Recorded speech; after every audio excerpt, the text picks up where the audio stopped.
Carved into the rocky landscape of Paphos, the tombs of the kings are among Cyprus's most remarkable ancient sites.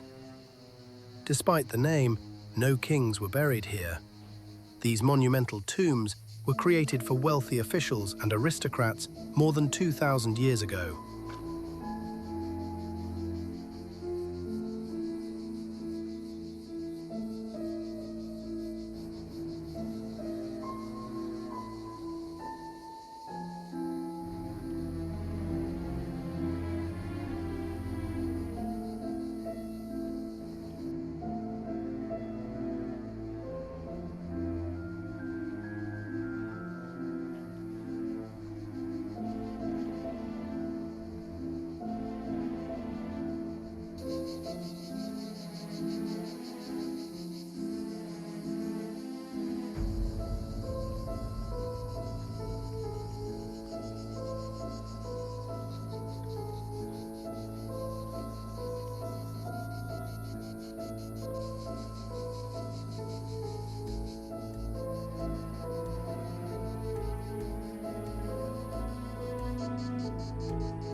Spread across the rocky coast of Paphos, the tombs appear gradually, hidden among open paths, low ruins, and sea-facing ground.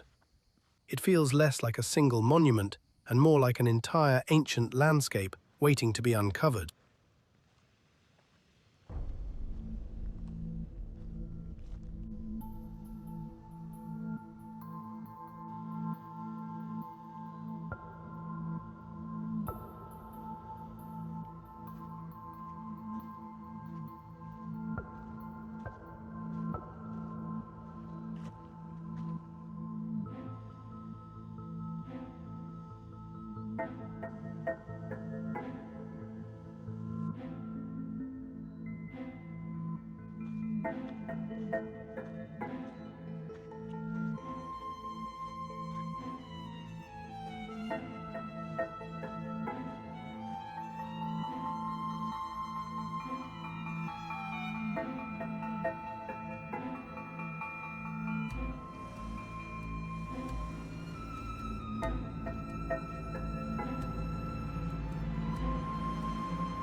These were more than simple burial chambers. Some were carved to resemble grand houses, with open courtyards, columns and rooms cut deep into the rock. Architecture that reveals Paphos's close connections with Alexandria.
After more than 2,000 years, much of this ancient landscape still remains carved into the Paphos coastline. Walking through its courtyards, passages, and silent chambers offers a remarkable glimpse into a city and a way of life long since gone. Thank you for exploring with Slow Passport. Subscribe for more journeys through Cyprus and beyond, taken at a slower pace.